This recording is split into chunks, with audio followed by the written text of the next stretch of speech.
Hey guys, how you doing? Luna here with a new video. Welcome back to the channel. Today, I do want to apologize. I know my hair looks awful. I'm gonna get a haircut tomorrow, but I wanted to make this video today. I wanted to make sure I have the video ready. Today's video isn't even what I had planned for this week. I'm gonna make a video about Andre 3000's new album, which I love, by the way.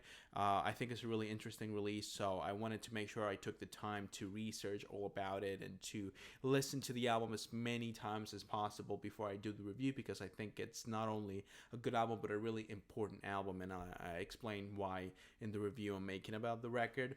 But something else was brought to my attention too about John Lennon. I've seen it everywhere on social media, especially Twitter. You know, it's basically people saying that John Lennon is overrated, and the reason why this comment is being made so often this last couple of days is because of the last Beatles song not being what everyone expected. I'm pretty sure, we all had the wave of nostalgic people disliking everyone that criticized the song, including me, because I uploaded a video about it. It doesn't have that many views. It's like 200 views or so, but out of those 200 views, 10 people, 20 people disliked the video. No one liked what I said, and I was really respectful, and I explained my reasons. I went in detail about the things I like and I don't like about the record, but still people thought that I was just another hater and discarded me as one of those. A lot of people didn't even see the full video, but whatever, that's not what I'm talking about today.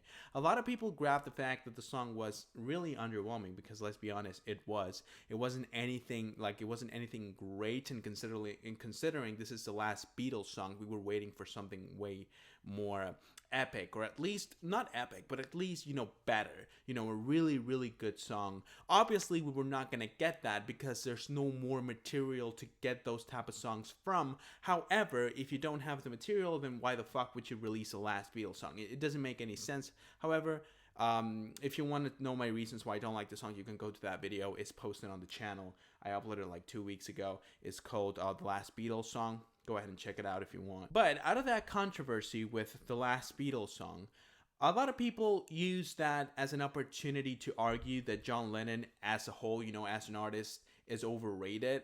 And I wanted to talk about this because I feel like a lot of people just fail to realize how much of a great artist John Lennon really was. And I feel like, a lot of people take albums like Walls and Bridges or Double Fantasy, Sometime in New York City, or any of his mixtapes from the late 60s with Yoko Ono, and use that to say that he wasn't really that great of an artist. He just got lucky with a few songs. And mind you, this is something I've read on social media multiple times, and actually people even discard his amazing work with the Beatles by saying that he was helped by his bandmates, and the reason why those songs were so good is because Paul, George, and Ringo were involved in the songwriting too. And not only is this a great, massive misconception of how the creative process of the Beatles worked, but also I think that only looking at the lowest points in John's discography and using that to kind of put his whole discography in a bubble and say this is John's discography and it's bad, it's a really basic and predictable move that a lot of people is going to use. But me, someone that has enjoyed the Beatles discography and John's discography for my whole fucking life, I would expect people to not jump in this train and to use their fucking memory to go back to John's music and realize how much of a fucking great songwriter he was. Even in those albums that people say are really, really bad, you have songs like Dream Number 9, Mind Games. In Double Fantasy, you have Watching the Wheels, Woman, Just Like Starting Over. I mean, you have so many great, amazing songs, even in the records that are the lowest points in John's discography. You take arguably the worst album of John's catalog as a solo artist, which is Sometime in New York City, and you have Angela, that other song about woman being a certain thing in the world, which I'm not going to say in this video because I said it once before and it got banned. In the Beatles, you are looking at the 20s John Lennon, someone that was in his youth and was discovering new things, drugs, women, fame, so many different things that obviously spark some sort of a flame in his songwriting soul, and that's the reason why some of his best material was on the Beatles. But even then, people take his songs with the Beatles, which, mind you, they're considered some of the greatest songs of all time and some of the greatest albums ever, and say those songs are only good because they had the input from Paul, George and Ringo. Ridiculous, because if you understand the creative process of the Beatles, maybe in the early albums this was true. Every single band member had like a say in the songwriting, even if the idea was originally brought by just one member. Actually, the Lennon-McCartney duo was a thing only up until Help, because after that they decided to kind of each write their own things and bring it to the band, and let's see what we can do with this. But the main idea, the bones of the song, were already there and were already brought, conceived by one of the band members. Something in Here Comes the Sun could be considered George Harrison's solo tracks because they're essentially his songs. The same thing can be said with John when it comes to songs like Strawberry Fields Forever, A Day in the Life, fucking Tomorrow Never Knows, Lucy in the Sky with Diamonds, Julia, Across the Universe, Everybody's Got Something to Hide Except for Me and My Monkey, Your Blues, fucking Revolution. I mean, so many amazing tracks that John Lennon originally wrote are being discredited by fans just because they were released under the name of the Beatles, and only want to judge John Lennon's career as a musician based on his solo material, which, okay, I'll say it's not the best ever, but only when you go, from Sometime in New York City and beyond, because before that you have Imagine, which is one of the greatest albums of all time,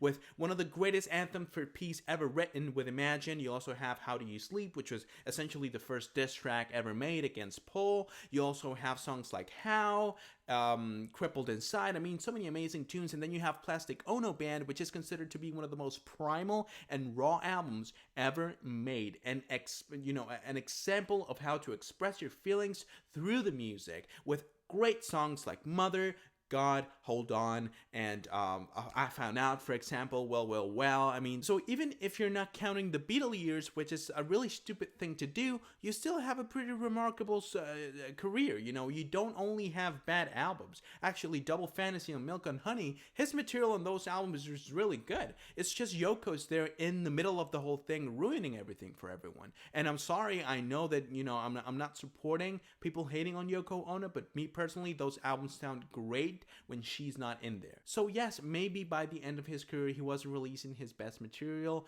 Yes, his latest song with the Beatles is not really the greatest. It's a demo. Remember that he never fucking released his track, and if an artist doesn't release a track, probably they weren't really satisfied with it. So using this, old demo recorded specially for Paul, by the way, not for everyone to hear, especially for Paul, isn't really a good way to discredit his work with the Beatles and his work as a solo discography and calling him overrated. Especially because I understand that right now the pop culture has him, especially in the early 2010s, by the way, has him more as a representation of peace and the hippie movement, and that's perfectly fine. He was also an advocate for this movement. I'm not saying he wasn't, and I'm not saying that that's not part of his, image as a public figure, but I'm saying that when you talk about John Lennon as a musician, as an artist, as a Beatles band member, the greatest band of all time, you can't possibly say he's overrated. He crafted some of the greatest songs of all time. I'm gonna name them again. I've said it multiple times in this video, but again, A Day in the Life, Strawberry Fields Forever, Lucy in the Sky with Diamonds, Tomorrow Never Knows, I'm Only Sleeping, Julia, Mother, God, Imagine, How Do You Sleep, Oh My Love, Just Like Starting Over, Women, Watching the Wheels. So many incredible songs. It's impossible for me to say that John Lennon is overrated. So if you ask me, is John Lennon anywhere near being overrated? Totally no. And anyone that says this probably doesn't really know or hasn't taken the time to actually listen to his discography as a whole. They only listen to a few of the tracks. They only go on YouTube and see how many views his videos have, and out of that they take, they make this theory, or this conspiracy theory, that John Lennon is basically just famous because of all the controversial things he said when he was really into politics, and because of his work with the Beatles. Ridiculous comments from people that don't really know what they're talking about. However, this is only my personal opinion, so if you have your own, please go ahead and leave it down below in the comments. I'm really excited to see what you guys think about John Lennon, because in my opinion, man, he can't be overrated. He's just an amazing artist. I know I said, sometimes in these videos I talk about him and it's not in the best way possible, because I do believe that a lot of his potential was just so wasted because of the way he lived his life, going through a couple addictions here and there, having a really toxic relationship with Yoko Ono, how he abandoned his child, and how a lot of people say that he wasn't really the best person. But I can't really focus on that when I'm talking about music. I can't really research every artist that I listen to, to see if they deserve my enjoyment. It's just a really weird way to approach music and any hobby. As a matter of fact. But again, please do let me know what you think of John Lennon in the comment section. I'm really, really excited to see what you guys think about him, and I don't know if you agree with me or not. This is really my favorite type of video to make, the type of video where I just sit here and talk about something that I read on social media or that was brought to my attention by a friend or whatever, and have like a conversation with you guys. It's been 2 years since I uploaded the first video on my channel, and I've been uploading videos almost every fucking week, and still I don't really have that big of a big following, but I don't really care because every video that I upload, there's 1 or 2 people, sometimes even 40 comments in one of my videos, and that's pretty much the reason why I do this, because I want it to interact with you guys and to actually feel like I'm having a conversation with you guys. And even if it's just 1 or 2 of you actually paying attention to what I'm saying and making a comment on the channel, that's good enough for me. I don't need anything more than that. So yeah, please do let me know what you think about the things I said in this video. That is gonna be it for today's video, guys. I really hope that you enjoyed. If you did, go ahead and leave a like on the video and subscribe to the channel so you don't miss any of the videos that I upload. This is only like a bonus video for the week. This is not gonna be the actual video. I look homeless. This video wasn't really planned. I don't have a script for this video at all. This is just something I saw on Twitter and wanted to talk about with you guys. This week's video is going to be Andre 3000's new album review. I have a lot of things to say about that record, so if you want to see that video, it's probably going to be posted around Thursday or Friday, so subscribe to the channel if you don't want to miss that. With that being said, once again, I hope that you enjoyed, and I hope that I can see you guys soon with a new video. But until then, bye.